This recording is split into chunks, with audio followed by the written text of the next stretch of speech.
ہر انسان کی یہ چاہت ہوتی ہے کہ میری آرزوئیں اور تمنائیں پوری ہو جائیں۔ جب وہ دیکھتا ہے کہ جس بندے کے پاس مال زیادہ ہے وہ اپنی مرضی کے ہر کام کو کر لیتا ہے، تو انسان مال کمانے کے پیچھے پاگلوں کی طرح لگ جاتا ہے، خود بھی کمانے میں اور اپنی اولاد کو بھی اسی راستے پہ لگا دیتا ہے۔ بزنس مین ہے تو اولاد کو بھی بزنس میں ساتھ لگا لیتا ہے، فیکٹری اونر ہے تو اپنی اولاد کو بھی فیکٹری چلانے میں لگا دیتا ہے، حتیٰ کہ چھوٹے بچوں کو وہی مضامین پڑھاتا ہے جن سے بعد میں وہ اچھی جاب کر سکیں اور مال کما سکیں۔ گھر کے ہر فرد کو مال کمانے کے لیے تیار کیا جاتا ہے، حتیٰ کہ گھر کی عورتوں کو بھی ایسی تعلیم دی جاتی ہے کہ ضرورت پڑنے پہ وہ بھی جاب کر سکیں اور پیسہ کما سکیں۔ تو وقت کے ساتھ ساتھ پیسہ کمانا گویا بندے کا مقصد بن جاتا ہے، اور یہ بہت بڑی غلط فہمی ہے، کیونکہ پیسہ زیادہ ہونے سے انسان کی آرزوئیں پوری نہیں ہوتی۔ پیسے سے انسان کتاب تو خرید سکتا ہے، علم تو نہیں خرید سکتا، دوائیں تو خرید سکتا ہے، صحت تو نہیں خرید سکتا۔ پیسے سے انسان اچھے کپڑے تو خرید سکتا ہے، خوبصورتی کو تو نہیں خرید سکتا۔ پیسے سے انسان دوسرے کی خوشامد کو تو خرید سکتا ہے، کسی کے دل کی محبت کو تو نہیں خرید سکتا۔ تو پیسے سے ہر چیز تو نہیں خریدی جا سکتی، اسی لیے جن کے پاس پیسہ جتنا زیادہ ہوتا ہے آپ دیکھیں گے کہ وہ اتنا پریشان زیادہ ہوتے ہیں۔ پیسہ آتا ہے تو اپنے ساتھ وبال بھی لے کے آتا ہے،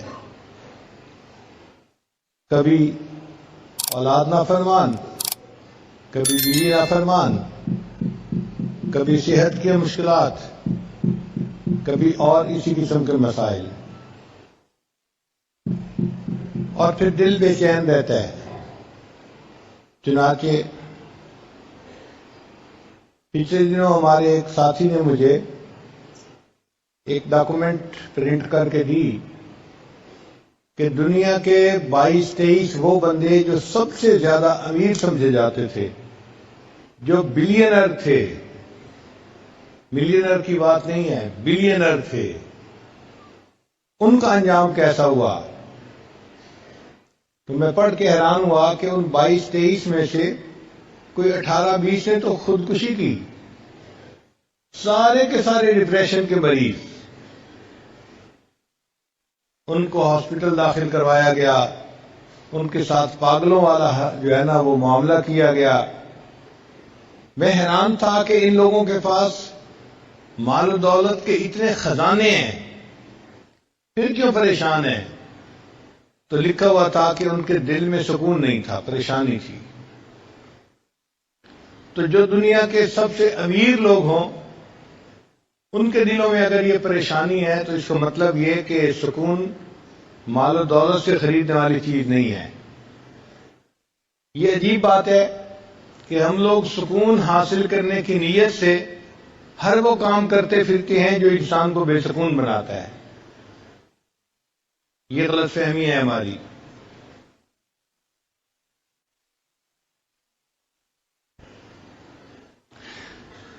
سکون ملتا ہے اللہ تعالیٰ کی یاد سے اور نیکی کی زندگی گزارنے سے۔ اللہ بذکر اللہ تطمئن القلوب، جان لو اللہ کی یاد کے ساتھ دلوں کا اطمینان وابستہ ہے۔ آپ اگر غور کریں تو دنیا میں مختلف چیزوں سے نفع اٹھانے کے طریقے مختلف ہیں۔ پانی سے نفع اٹھانے کے طریقے اور ہیں، آگ سے نفع اٹھانے کے طریقے اور ہیں، ہوا سے نفع لینے کے طریقے اور ہیں، مٹی سے نفع لینے کے طریقے اور ہیں، جدا جدا طریقے ہیں۔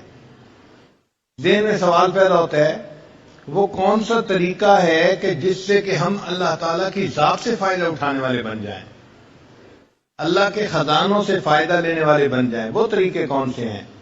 اس کو سمجھانے کے لیے ہمارے آقا اور سردار حضرت محمد مصطفیٰ احمد مجتبیٰ صلی اللہ علیہ وسلم دنیا میں تشریف لائے، اور انہوں نے آ کر یہ بات سمجھائی کہ لوگوں، اگر تم میرے نقش قدم پر چلو گے تو اللہ کے خزانوں سے سب سے زیادہ فائدہ اٹھانے والے تم بن جاؤ گے، اور اگر اس کی خلاف ورزی کرو گے تو نقصان پانے والے بنو گے۔ فرمایا ان اللہ جعل العزت والوقار لمن تابع امری، کہ جس بندے نے میرے حکم کی فرما برداری کی، اللہ نے اس کے لیے عزت اور وقار کو لکھ دیا۔ وجعل الذلۃ والصغار علی من خالف امری، اور جس نے میرے حکم کی مخالفت کی، اللہ نے اس کے لیے صغار، چھوٹا پن اور ذلت کو لکھ دیا ہے۔ تو دنیا میں کامیاب زندگی گزارنے کا ایک ہی راستہ ہے، جس راستے پر اللہ کے پیارے حبیب صلی اللہ علیہ وسلم چلے، اور انہوں نے ہمیں اس راستے پہ چلنے کا حکم عطا فرمایا۔ اس کے سوا کوئی دوسرا راستہ نہیں ہے۔ آج دنیا ٹھوکریں کھا رہی ہے، کوششوں میں لگی ہوئی ہے، لیکن اس کے بعد مال دولت سمیٹنے کے باوجود پھر پریشان ہے۔ آپ جس بندے سے بات کر کے دیکھ لیں، آپ کو وہی بندہ پریشان نظر آئے گا، اور پریشانیاں بتانی شروع کرتے ہیں۔ اللہ کی شان کے پریشانیاں ختم ہی نہیں ہوتی، آپ سنتے چلے جائیں، سنتے چلے جائیں۔ اتنی لمبی حکایتیں ہوتی ہیں کہ بندہ سن کے حیران ہو جاتا ہے، تنگ آ جاتا ہے۔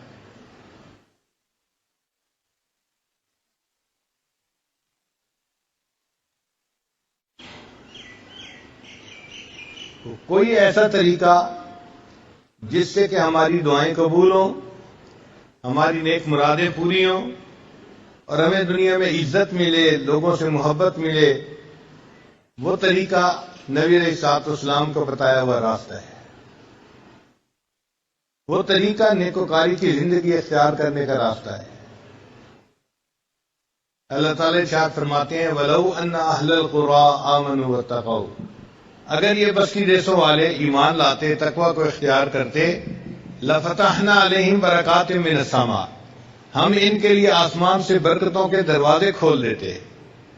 تو برکتوں کے دروازے کھل سکتے ہیں، مگر ان کو ہمارے گناہوں نے روکا ہوا ہے۔ ہم لوگ ایک کمرے میں تھے، گرمی تھی، ایک بچہ بار بار بٹن بند کر دیتا تھا پنکھے کا، تو گرمی اور زیادہ ہو جاتی تھی۔ ہم حیران تھے کہ یہ کیا معاملہ ہے۔ تو مجھے اس دن خیال آیا کہ بالکل اسی طرح اللہ تعالیٰ نے تو ہمارے لیے عزت اور رزق کے دروازوں کو بنایا ہے، ہم ان گناہوں کے ذریعے سے اس کے آف بٹن کو دبا دیتے ہیں اور وہ دروازے بند ہو جاتے ہیں، اور بجائے رزق میں انسان کو سکون ملنے کے الٹا پریشانی ملتی ہے۔ اس لیے اللہ تعالیٰ فرماتے ہیں کہ جو بندہ میری یاد سے آنکھ چرائے گا فَإِنَّ لَهُ مَعِيشَةً ضَنْكَ، ہم اس کی روزی کو تنگ کر دیں گے۔ اچھا، روزی کو تنگ کرنے کا کیا معنی؟ کہ پریشان ہی ہوگا روزی کی طرف سے۔ آپ دیکھیں یہ جو بڑے بڑے کاروباری لوگ ہوتے ہیں، یہ الٹا اور پریشان ہوتے ہیں۔ کیا وہ جی 2 کنٹینر وہاں بھیجے تھے، وہ رک گئے، 1 کنٹینر یہاں بھیجنا تھا، رک گیا، فلاں کام ایسے نہیں ہوا، فلاں کام ایسے نہیں ہوا۔ ان کے پیسے پھنسے ہی رہتے ہیں، فلاں نے اتنے پیسے دینے تھے وہ دے نہیں رہا، تو پریشان ہی ہوتے ہیں پیسے کے پیچھے۔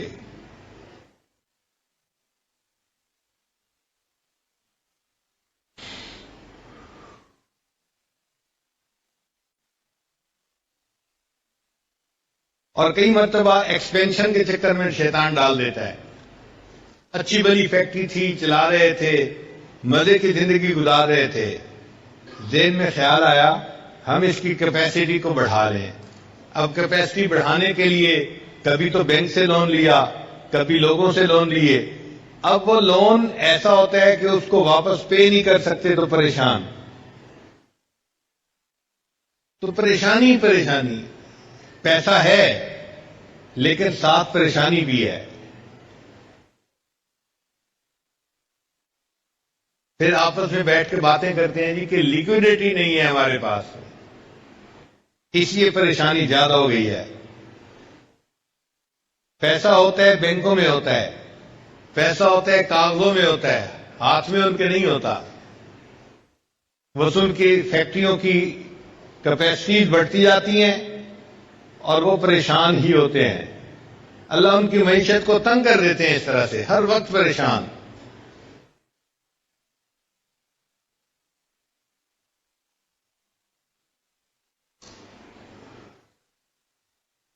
وہ طریقہ جس سے کہ انسان کو دنیا میں عزت ملے، سکون ملے، محبت ملے، وہ نیکی کا راستہ ہے.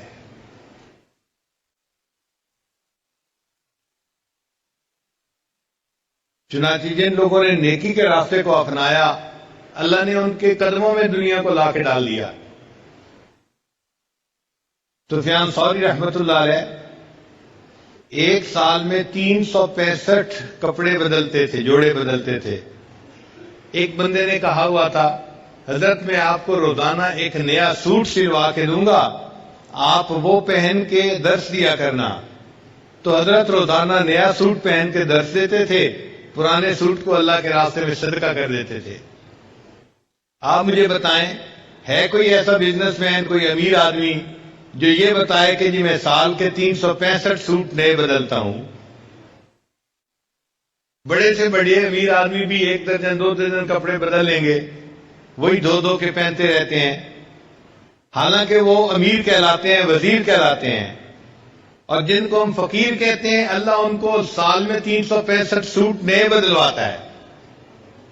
یہ جو ہے نا مسلح کی بادشاہی، یہ عجیب نعمت ہے، سمجھ میں نہیں آتی. انسان دیکھنے میں فقیر ہوتا ہے لیکن حقیقت کا امیر وہی ہوتا ہے، وہ دلوں کا بادشاہ ہوتا ہے. دنیا کے بادشاہ تو جسموں کے بادشاہ ہوتے ہیں، اور یہ اللہ والے یہ انسانوں کے دلوں کے بادشاہ ہوتے ہیں.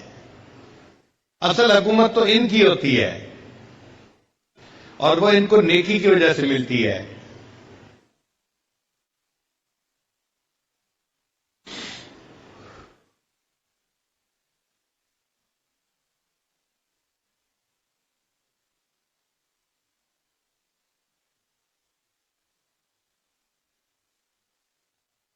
ہم اپنے گھروں میں دیکھتے ہیں، جو بچہ ماں باپ کی بات مانتا ہو، پڑھائی شوق سے کرتا ہو، ماں باپ کی عزتوں کا سبب بنتا ہو، تو ماں باپ اس سے پیار کرتے ہیں. وہ بچہ کبھی فرمائش کرے کہ مجھے فلاں چیز چاہیے، تو ماں باپ آدھی بات سنتے ہی اس کی بات کو پورا کر دیتے ہیں. اور جو بچہ ضدی ہو، بہانے باز ہو، کام چور ہو، ماں باپ کے دل دکھائے، وہ اگر کہتا بھی رہے کہ مجھے فلاں چاہیے، تو ماں باپ سنی انسنی کر دیتے ہیں. بالکل اسی طرح جو بندہ اللہ کی فرمانبرداری کرتا ہے، وہ دعا کے لیے ہاتھ اٹھاتے ہیں، اللہ اس کی مراد پوری فرما دیتے ہیں. اور جو انسان گناہوں بھری زندگی گزارتا ہے، وہ پھر ہاتھ اٹھا کے جتنا مرضی دعائیں مانگتا رہے، اللہ تعالیٰ اس کی دعاؤں کو سنا انسنا کر دیتے ہیں.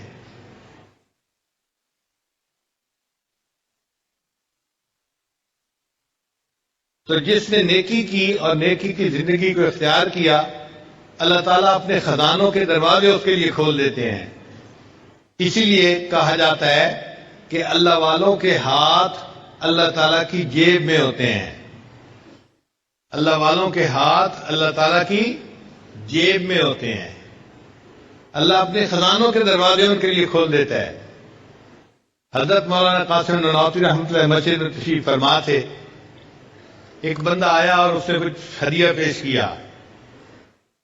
حضرت کی عادت تھی کہ اگر کوئی بندہ سنت کی نیت سے ہدیہ پیش کرتا تھا تو لے لیتے تھے، اور اگر کوئی ان کو غریب سمجھ کے ہدیہ پیش کرتا تھا پھر نہیں لیتے تھے. استغنا تھا طبیعت کے اندر. اس نے کوئی بات ایسی کر دی کہ جس سے یہ فیل ہوتا تھا کہ وہ سمجھتا ہے کہ یہ بڑے محتاج ہیں اور فقیر ہیں، ضرورت مند ہیں، اور میں ان کو یہ دے رہا ہوں. تو حضرت نے فرمایا نہیں، میں آپ کا ہدیہ نہیں لوں گا. وہ بڑی محنت کرتا رہا، حضرت نے نہ کر دی. واپس گھر جانے لگا تو اللہ کی شان کہ جب وہ جوتوں والی جگہ پر پہنچا، دروازے کے قریب، اس نے حضرت نانوتوی رحمۃ اللہ کے جوتے پڑے ہوئے دیکھے. اس کے دل میں خیال آیا کہ میں تو ہدیہ لے کے آیا ہوں، حضرت قبول نہیں کرتے تو کیا کروں؟ اس نے وہ جو پیسے تھے چاندی کے سکے وہ حضرت کے جوتے کے اندر ڈال دیے.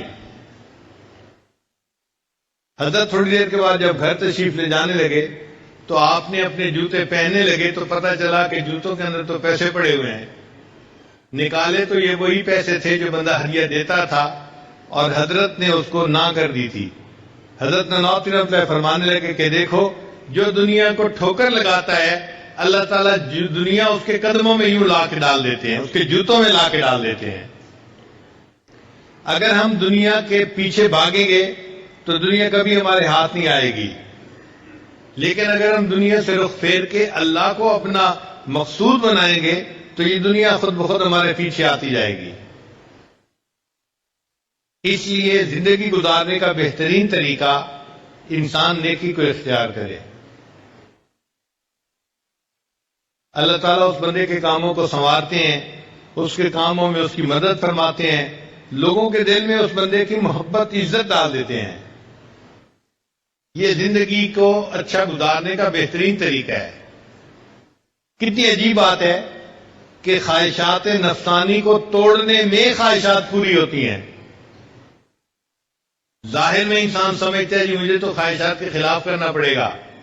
ہاں ہمیں اپنی خواہشات کے خلاف کرنا پڑے گا، لیکن اللہ ہماری خواہشات کو پورا کر دیں گے.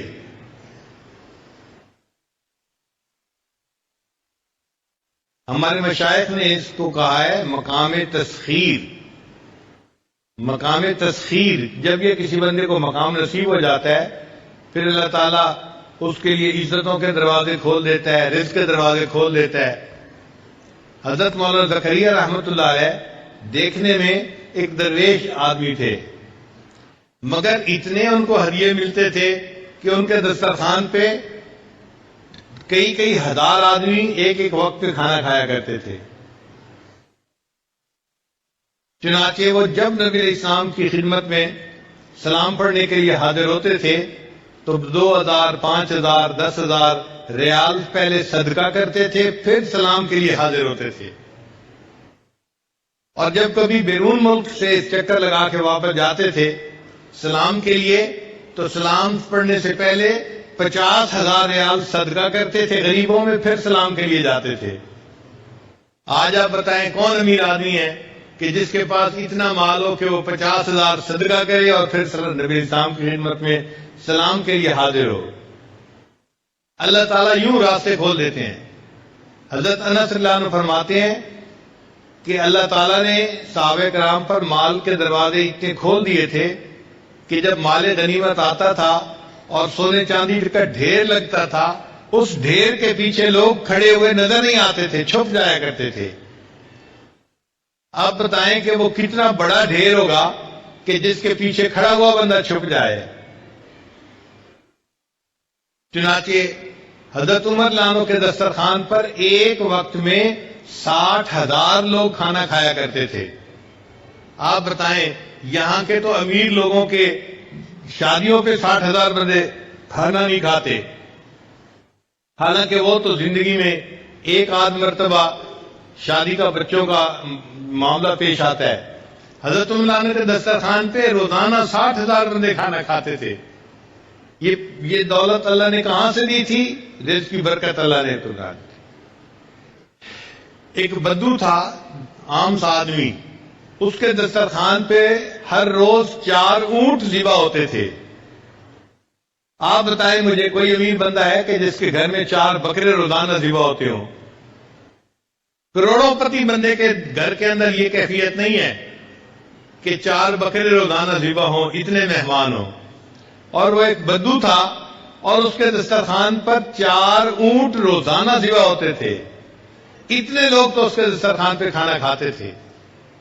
تو صحابہ کرام نے دنیا سے منہ موڑا اور اپنے رب کو منایا. اللہ نے دنیا ان کے قدموں میں لا کے ڈال دی. حضرت عمر لانو نے حضرت معاذ لانو کو ایک مرتبہ 2 لاکھ درہم ہدیہ بھیجے. انہوں نے ایک رات میں سارے کے سارے اللہ کے راستے میں صدقہ کر دیے. 2 لاکھ درہم. سیدہ عائشہ صدیقہ عنہا کو 50,000 درہم بھیجے.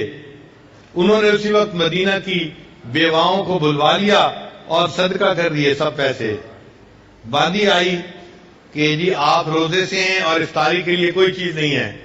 فرمانے لگی تو مجھے پہلے بتا دیتی، میں نے تو اب سب صدقہ کر دیا، میرے پاس تو افطاری کے لیے اب کچھ بھی نہیں بچا. حضرت عمر رضی اللہ عنہ نے سودا رضی اللہ تعالی عنہا کو 50,000 درہم بھیجے جو ان کا حصہ بنا تھا. جیسے ہی مال ان کے پاس آیا انہوں نے اسی وقت سارے کے سارے جو ہے اللہ کے راستے میں تقسیم کر دیے.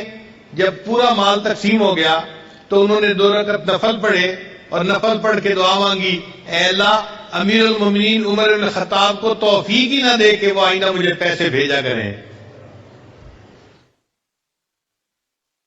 اے اللہ ان کو توفیق ہی نہ دے کہ وہ مجھے پیسے بھیجیں.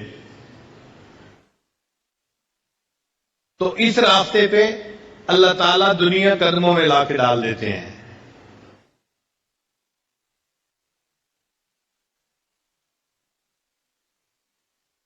ہمارے حضرت مرشد عالم رحمۃ اللہ علیہ کر اللہ تعالیٰ نے اس طرح دنیا کے دروازے کھول دیے تھے. اگر وہ چاہتے کہ میں مسجد کی دیوار ایسی بناؤں کہ ایک اینٹ سونے کی ہو اور ایک اینٹ چاندی کی ہو، مجھے پکا یقین تھا کہ حضرت ایسی مسجد بھی بنا جاتے. حضرت خواجہ عبد المالک صدیقی رحمۃ اللہ علیہ خانوال والے، انہوں نے مسجد بنائی تو لوگوں نے مسجد کا نام رکھ دیا بے چندہ مسجد. بے چندہ مسجد نام کیوں رکھا؟ کہ کبھی چندہ ہی نہیں کیا جاتا تھا. تو اللہ تعالیٰ دنیا کی فتوحات دے دیتے ہیں اگر انسان نیکی کی زندگی کو اختیار کرے. پھر لوگوں کے دلوں میں اللہ محبتیں بھی ڈال دیتے ہیں، عزتیں بھی ڈال دیتے ہیں.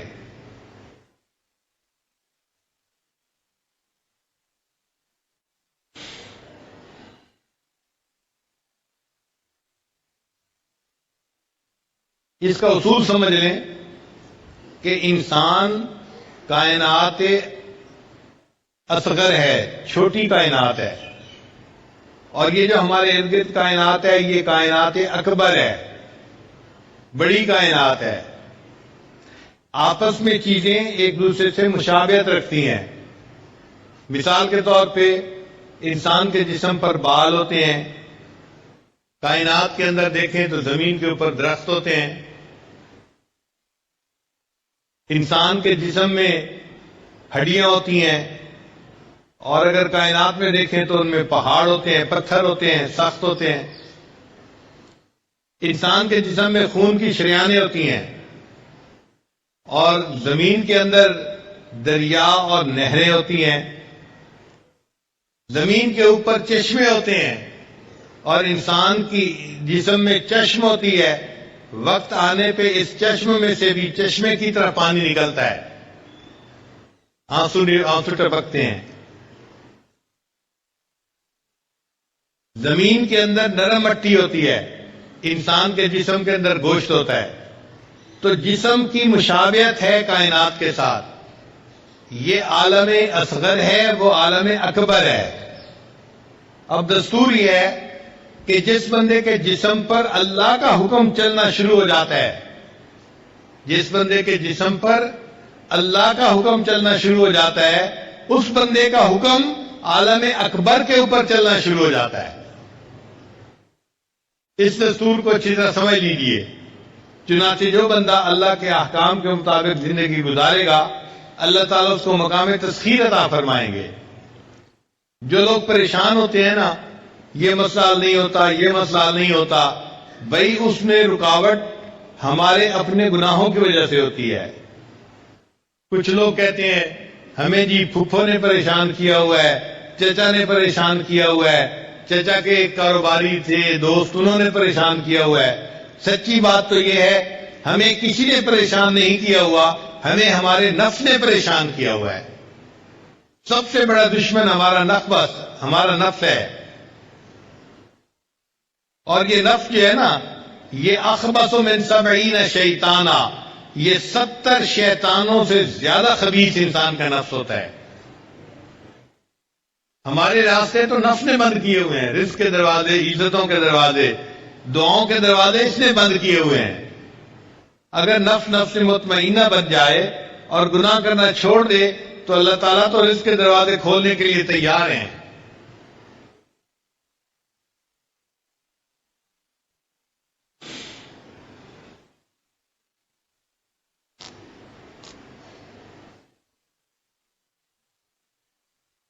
تو ہمیں محنت اس بات پہ کرنی چاہیے کہ ہمارے جسم سے گناہ سرزد نہ ہو، آنکھ سے گناہ نہ ہو، زبان سے، کان سے، دل دماغ سے، ہاتھ پاؤں سے، شرمگاہ سے، جسم کے کسی عضو سے گناہ سرزد نہ ہو۔ اس پر محنت کرنے کی ضرورت ہے۔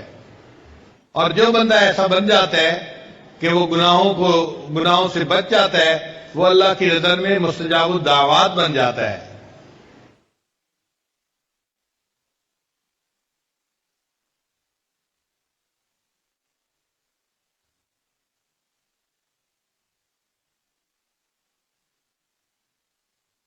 حضرت بابا جی عبداللہ رحمۃ اللہ علیہ سے ایک مرتبہ ساجد نے یہ پوچھا، حضرت آپ مستجاب الدعوات ہیں، اللہ نے آپ کو یہ مقام کیسے عطا فرمایا؟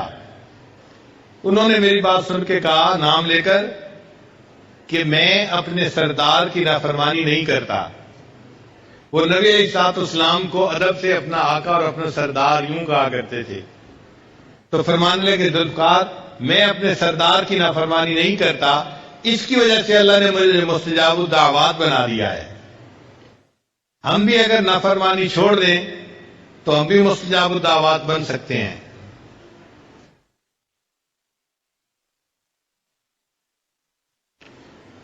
دھوکہ یہ ہے کہ انسان یہ سمجھتا ہے کہ گناہ کرنے سے کچھ نہیں ہوگا، اس لیے کہ فوری کوئی تھپڑ تو نہیں نہ لگتا کہ ادھر بدنظری کی ادھر تھپڑ پڑ گیا، تو چونکہ فوری کچھ ہوتا نظر نہیں آتا، انسان سمجھتا ہے کچھ نہیں ہوگا۔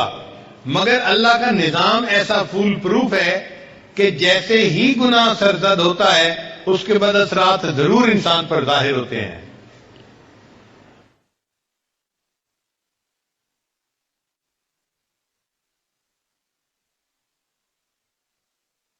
اللہ تعالیٰ تو ارشاد فرماتے ہیں کہ جس نے مثقال ذرۃ، ایک ذرہ کے برابر بھی نیکی کی تو اس کا بھی اجر ملے گا، اور ذرہ کے برابر اس نے برائی کی تو اس کا ہی سزا بھی اس کو ملے گی۔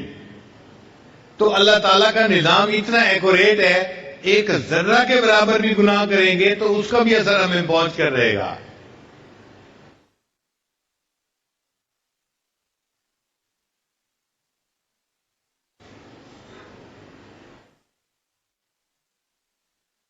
اور اس میں ایک بات یہ بھی ذہن میں رکھیے کہ ایک تو وہ لوگ ہیں کہ جو دنیا دار کہلاتے ہیں،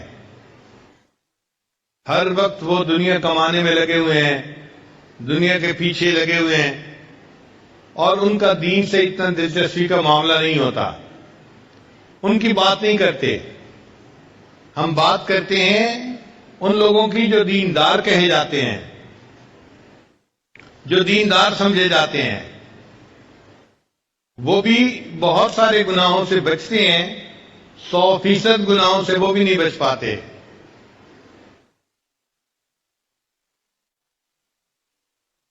کسی کو غصے کی بیماری، کسی کو شہوت کی بیماری، کسی کو حسد کی بیماری، کسی کو عجب کی بیماری، وہ بیچارے بھی بیمار ہوتے ہیں۔ نتیجہ کیا ہوتا ہے کہ ظاہر تو ہمارا پھر دین والا ہوتا ہے، مگر اللہ کی مددیں ساتھ نہیں ہوتی جو اس بندے کے ساتھ ہوتی ہیں جو گناہوں سے بچتا ہے۔ پھر ہم بھی پریشانی کی زندگی گزارتے پھرتے ہیں۔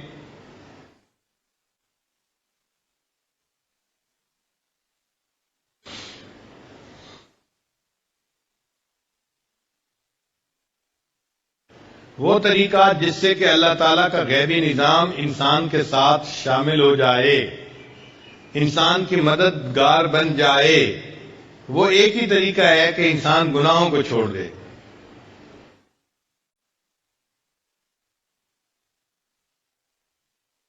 یہ کہنے میں جتنا آسان ہے، کرنے میں اتنا ہی مشکل ہے۔ گناہوں کو چھوڑنا کوئی آسان کام نہیں ہوتا۔ نفس انسان کو گناہ چھوڑنے نہیں دیتا۔ ایک نوجوان آئے، حضرت کیا کریں بد نظری نہیں چھوٹتی۔ بھائی اللہ کا خوف اگر دل میں ہوگا پھر تو بد نظری چھوٹ جائے گی، اور اگر اللہ کا خوف دل میں نہیں ہوتا تو کیسے چھوٹے گی بھائی؟ پھر میں نے اسے ایک طریقہ سکھایا، میں نے کہا دیکھیں، آپ چاہتے ہیں کہ کسی غیر کی طرف دیکھیں اور اس وقت اس لڑکی کا خاوند آپ کی طرف دیکھ رہا ہے یا باپ آپ کی طرف دیکھ رہا ہے، تو کیا اس وقت آپ اس کو بری نظر سے نظر اٹھا کے لڑکی کو دیکھیں گے؟ اس نے کہا جی نہیں، اگر اس کا خاوند پاس ہے تو خاوند تو میرے ساتھ جھگڑا کرے گا، لڑائی کرے گا، اور ہو سکتا ہے کہ مجھے تکلیف پہنچائے، تو خاوند دیکھ رہا ہوگا تو میں اس کی بیوی کی طرف نہیں دیکھوں گا۔ میں نے اس بات پہ جب اس کو اچھی طرح پکا کر لیا، پھر اسے یہ بات سمجھائی کہ دیکھو ہمارے اکابر نے لکھا ہے کہ جب کوئی بندہ بد نظری کرتا ہے، اس کی نظر اس عورت پر بعد میں پڑتی ہے، اس سے پہلے اللہ کی نظر اس بندے پر پڑ رہی ہوتی ہے۔ تو بندے کی نظر غیر محرم پر بعد میں پڑتی ہے، اللہ کی نظر بندے پر پہلے پڑتی ہے۔ اللہ دیکھ رہے ہوتے ہیں، اچھا تم ادھر بھی دیکھ رہے ہو، ادھر بھی دیکھ رہے ہو، ادھر بھی دیکھ رہے ہو، للچائی نظروں سے اس کو بھی دیکھ رہے ہو، تو ہماری ان بدعمالیوں کا پھر وبال ہمیں بھگتنا پڑتا ہے۔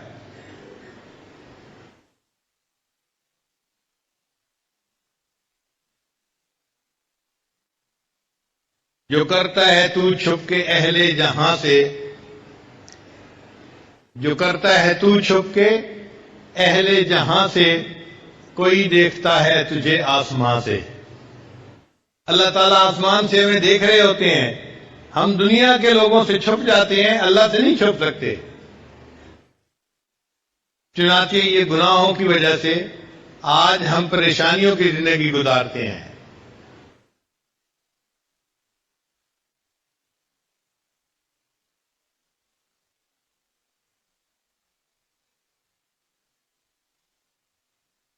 اور اگر ہم چاہیں کہ اللہ تعالیٰ ہمیں نیکی کی زندگی عطا فرمائے، ہماری دعائیں قبول فرمائے، ہمارے کاموں کو سنوار دے، ہمیں دنیا میں عزتیں دے، محبت دے، اس کا ایک ہی طریقہ ہے کہ ہم نیکی کو بھاگ بھاگ کے کریں اور گناہوں سے اپنی جان چھڑائیں۔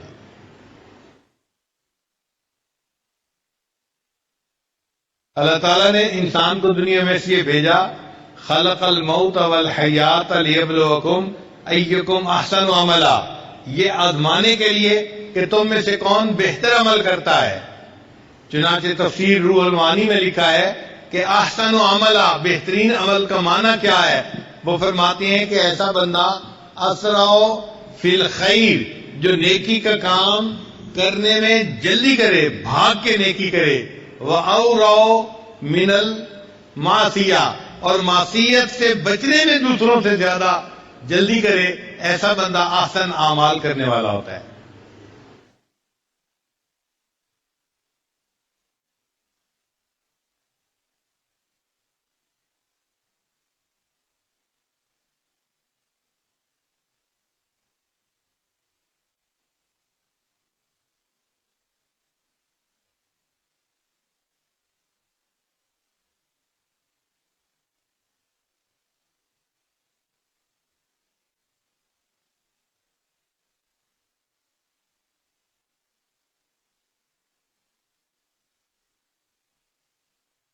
صحابہ رضی اللہ تعالیٰ عنہ اللہ تعالیٰ کی فرما برداری کرتے تھے، اس کا نتیجہ یہ نکلا کہ مخلوق ان کی فرما برداری کرتی تھی، جنگل کے جانور بھی ان کی فرما برداری کرتے تھے۔ ایک صحابی رضی اللہ عنہ نے ایک مرتبہ وہ لشکر سے پیچھے رہ گئے، ان کو سمجھ نہیں لگ رہی تھی کہ لشکر گیا کہاں ہے، اور بڑی مشکل پیش آ رہی تھی، دائیں جائیں بائیں آگے یا پیچھے کدھر جائیں، ان کو سمجھ نہیں لگتی تھی۔ اتنے میں انہیں ایک شیر نظر آیا، تو انہوں نے شیر کو اپنے پاس بلایا اور کہا کہ دیکھو تمہیں انسانوں کی مہک جلدی محسوس ہو جاتی ہے، مجھے پتہ نہیں چل رہا، تو مجھے میرے لشکر تک پہنچا گیا۔ شیر نے اپنی دم ہلائی، چنانچہ یہ صحابی شیر کی پیٹھ کے اوپر بیٹھ گئے اور شیر ان کو جیسے گدھا اپنے سوار کو لے کے پہنچاتا ہے، شیر نے ان کو ان کے لشکر تک پہنچا دیا اور پھر واپس چلا گیا۔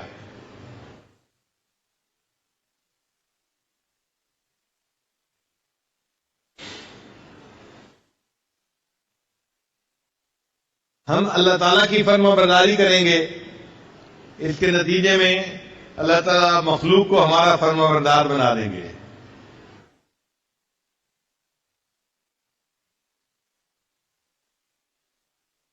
اللہ تعالیٰ رزق کے خزانوں کے دروازے بننے کے لیے کھول دیتے ہیں۔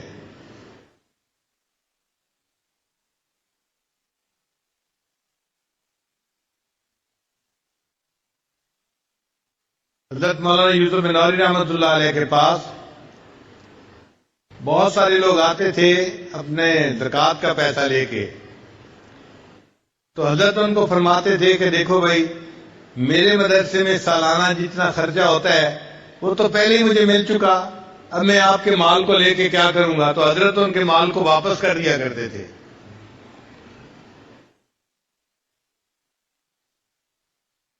پھر ایک ایسا وقت بھی آیا کہ حضرت پورے سال میں کسی سے مال نہیں لیتے تھے، صرف رمضان میں لیا کرتے تھے۔ اور ایک ایسا وقت بھی آیا ان کی زندگی میں کہ رمضان کے آخری 10 دن میں صرف مدرسے کے لیے پیسہ لیتے تھے، ورنہ نہیں لیتے تھے۔ ایک بندہ آخری دن رمضان کے آیا، حضرت مجھ سے یہ آپ لے لیجئے اپنے ادارے کے لیے۔ فرمایا دیکھو بھائی، جتنا سال کا خرچہ ہے وہ تو پہلے سے میرے پاس موجود ہے، اور جو فالتو پیسے ہیں وہ مجھے پنجاب کے مدارس میں بھجوانے ہیں، تو بجائے اس کے کہ میں یہ تکلیف اٹھاؤں بھجوانے کے، آپ خود ہی ان کو وہاں بھجوا دیں، آپ کو اللہ اجر عطا فرمائیں گے۔ آج مدرسے بنانے والے پریشان ہوتے ہیں کہ جی کوئی تعاون کرنے والا نہیں۔ اللہ تعالیٰ ایسے معاونین بنا دیتے ہیں کہ جو بندے کے سارے خرچوں کو خود اٹھا لیتے ہیں۔ یہ اللہ تعالیٰ کی طرف سے خصوصی رحمت ہوتی ہے بندے کے لیے۔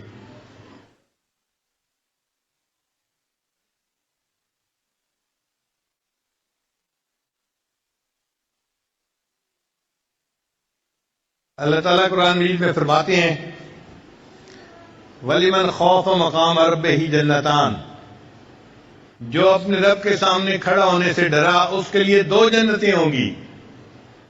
تو مفسرین نے لکھا کہ اللہ تعالیٰ اس کو جنت میں 2 محل عطا فرمائیں گے۔ جیسے ایک بندے کا گھر لاہور میں ہے اور دوسرا گھر اسلام آباد میں ہے، اسی طرح اللہ تعالیٰ اس نیک بندے کے جنت میں 2 گھر بنا دیں گے۔ اور بعض مفسرین نے لکھا کہ نہیں، اس کا یہ معنی نہیں، بلکہ معنی یہ ہے وَلِمَنْ خَافَ مَقَامَ رَبِّهِ جَنَّتَانِ، جو اپنے رب کے سامنے کھڑا ہونے سے ڈرا، اللہ اس کو 2 جنتیں عطا فرمائیں گے۔ اس کا معنی یہ ہے ای جنت الدنیا و جنت الآخرہ، آخرت میں تو اللہ اس کو جنت عطا فرمائیں گے ہی صحیح، اللہ اس کی دنیا کی زندگی کو جنت کا نمونہ بنا دیں گے۔ چنانچہ اللہ والوں کے ساتھ یہی ہوتا ہے کہ اللہ تعالیٰ ان کی عمر کے آخری حصے میں ایسی منشا پوری فرماتے ہیں کہ جیسے جنت میں کسی کی منشا پوری ہوتی ہے۔ ایک مرتبہ حضرت مرشد عالم رحمۃ اللہ کے پاس میں گیا اور میں نے کہا کہ حضرت، یہ جو مستجاب الدعوات ہونا ہے یہ بہت بڑا انعام ہے اللہ کی طرف سے۔ تو حضرت مجھے فرمانے لگے ایک مقام اس سے بھی اونچا ہے۔ میں نے پوچھا حضرت وہ کون سا ہے؟ فرمانے لگے کہ ایک ایسا بھی مقام آتا ہے کہ جہاں بندے کو ہاتھ اٹھانے بھی نہیں پڑتے، اللہ دل میں پیدا ہونے والی چاہت کو ہی پورا کر دیا کرتے ہیں، ہاتھ اٹھانے کی بھی تکلیف بندے کو نہیں دیتے۔ یہ وہ لوگ ہوتے ہیں کہ جن کی زندگی 100% شریعت کے مطابق بن چکی ہوتی ہے۔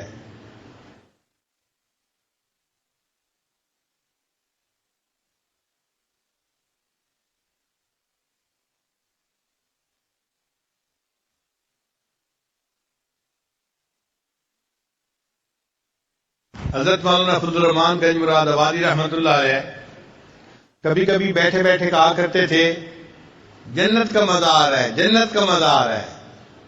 یہ دل میں اتنا سکون ہوتا ہے کہ ان کو اس دنیا میں بیٹھے ہوئے جنت کے مزے آ رہے ہوتے ہیں.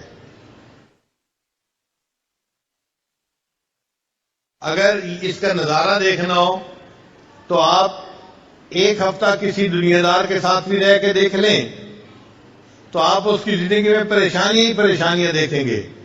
اور ایک ہفتہ کسی اللہ والے کے پاس رہ کے دیکھ لیں, آپ اس کی زندگی میں جنت کا منظر دیکھیں گے کہ ان کے دل میں ایک کوئی چیز کی خواہش ہوتی ہے, اللہ پورا کر دیتے ہیں. اس طرح سے راستے کھول دیتے ہیں, عزتیں دیتے ہیں, محبتیں دیتے ہیں, تو ان کی دنیا کی زندگی جنت کا نمونہ بن جاتی ہے.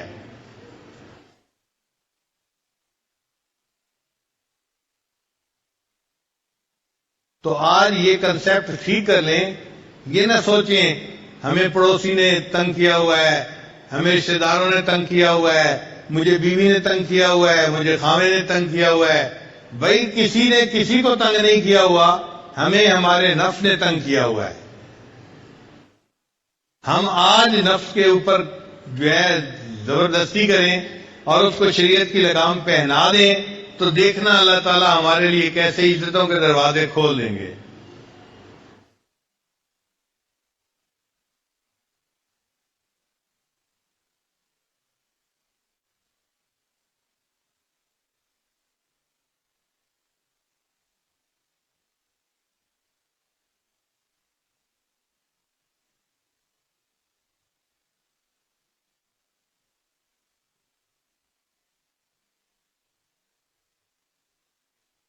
علامہ اقبال نے اچھے اشعار لکھے, فرماتے ہیں تیرے دریا میں طوفان کیوں نہیں ہے, تیرے دریا میں طوفان کیوں نہیں ہے, خودی تیری مسلمان کیوں نہیں ہے, ابس ہے شکوے تقدیر یزداں تو خود تقدیر یزداں کیوں نہیں ہے.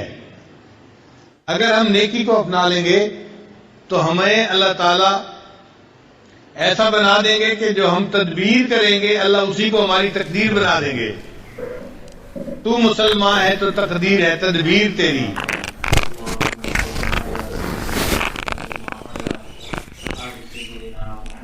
لہذا آج کی اس مجلس میں ہم اپنے پچھلے سب گناہوں سے سچی پکی توبہ کر کے دل میں یہ نیت اور ارادہ کریں کہ اللہ آج کے بعد ہم آپ کی نافرمانی نہیں کریں گے, ہم آپ کو راضی کرنے کے لیے گناہوں کو چھوڑ دیں گے. ہم گناہوں کو چھوڑیں گے, اللہ اس کے بدلے ہمیں دنیا آخرت کی عزتیں عطا فرمائیں گے. وآخر دعوانا ان الحمدللہ رب العالمین. عشق کی آتش ہمارے سینوں میں پیدا فرما, ہمارے انگ انگ روئیں روئیں سے اپنے ذکر کو جاری فرما, ہڈی ہڈی بوٹی بوٹی میں اپنی ذات کو پیدا فرما. اللہ جو گناہ دن میں کیے معاف فرما, جو راتوں میں کیے معاف فرما. اللہ جو گناہ محفلوں میں کیے معاف فرما, اللہ جو گناہ تنہائیوں میں کیے معاف فرما. اللہ رحم و کرم والے معاملے فرما. اللہ کبھی بھی اپنے در سے دور نہ فرما. اللہ کبھی بھی ہمیں خالی ہاتھ نہ لوٹا. اللہ کبھی بھی نفس و شیطان کے حوالے نہ فرما. اللہ کبھی بھی غیر کے حوالے نہ فرما. اللہ ہمیشہ نیکی کے اوپر چلنے کی توفیق نصیب فرما. اللہ سیدھا رستہ مل جانے کے بعد بھٹکنے سے ہماری حفاظت فرما. علم حاصل ہو جانے کے بعد جہالت کے کاموں سے ہماری حفاظت فرما. اللہ اپنا رستہ مل جانے کے بعد دوری سے ہماری حفاظت فرما. اللہ رحم و کرم والے معاملے فرما. اللہ جس طرح آپ نے آسمان کو زمین پر گرنے سے روک دیا, اللہ شیطان کو ہم پر مسلط ہونے سے روک دیجئے. اللہ دور قریب سے یہاں جو لوگ آئے, طلباء آئے ہیں, اللہ تمام کے آنے کو قبول فرما. اللہ ہم سب کو بری نظر سے محفوظ فرما, برے اثر سے محفوظ فرما, جادو ٹونے سے ہماری حفاظت فرما. اللہ ایک دوسرے کے ساتھ خیر خواہی کرنے کی توفیق نصیب فرما. اللہ ایک دوسرے کے ساتھ بھلائی کرنے کی توفیق نصیب فرما. اللہ ایک دوسرے کے شر سے ہماری حفاظت فرما. اللہ خیر کے اوپر ہمیں جمع فرما. اللہ دین کے اوپر جمع فرما. اے اللہ ایک دوسرے کے ساتھ لڑنے سے ہماری حفاظت فرما. اے اللہ آپس میں اللہ بھائی بھائی بن کر رہنے کی توفیق نصیب فرما. اے اللہ بھلائی کے کاموں میں بڑھ چڑھ کر حصہ لینے کی توفیق نصیب فرما.